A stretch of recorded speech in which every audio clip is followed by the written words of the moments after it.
Hi, I'm Nikos Mantis. Welcome back to Kitchen Conundrums. This week we're going to do a bechamel sauce. Bechamel sauce is a classic mother sauce in French cuisine, and it's a basis for a variety of other sauces. Cheese sauces, cream sauces. So what I'm going to show you is kind of a contemporary fashion of preparing a bechamel sauce. So I've prepared some ingredients here, which I'm going to show you. So I've got some onion, some flour, some butter, which is the basis for our roux, some nutmeg, some clove, and some milk. Okay, these are all the base ingredients. Nutmeg is not a classic ingredient. It's something I like to add. It kind of pairs the sweet and the savory with the clove. So first off, what you want to do is you just want to dice your onion fairly fine.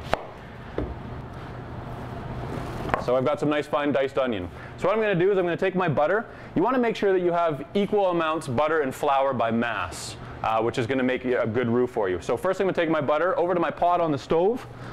Over about medium-high heat, I'm going to melt my butter in the pot. And I'm going to put my onions in right away. Because the cream sauce is going to be white, you want to ensure that the onions don't brown, and that you really want a mild flavor as well for your sauce. Okay, so you can see the butter is starting to bubble, onions are cooking.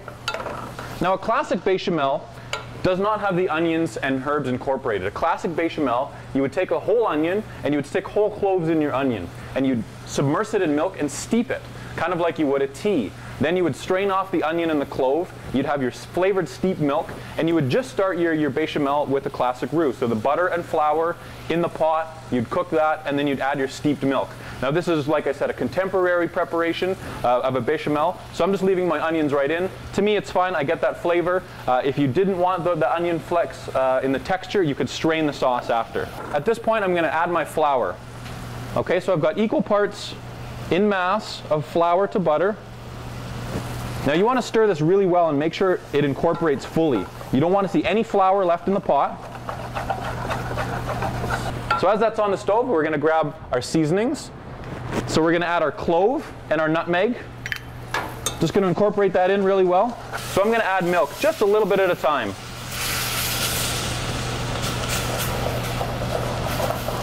We're going to add some more.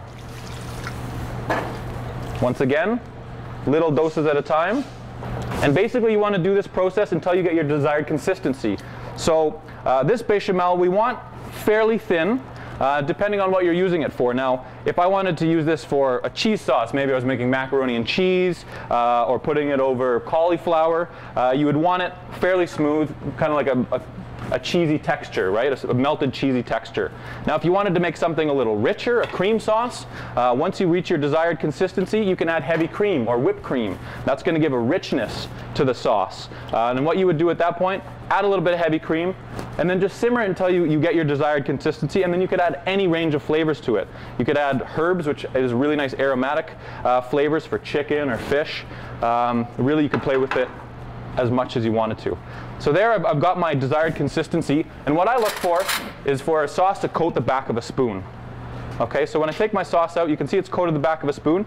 So all you really need to do at this point is you just want to let this simmer, very low temperature, again, so it doesn't brown, for about 5 minutes, and that's just going to cook out the flavor of the flour and give you a nice, smooth, desired consistency. My name's Nikos Mantis. That's a bechamel. Thanks for watching Kitchen Conundrums.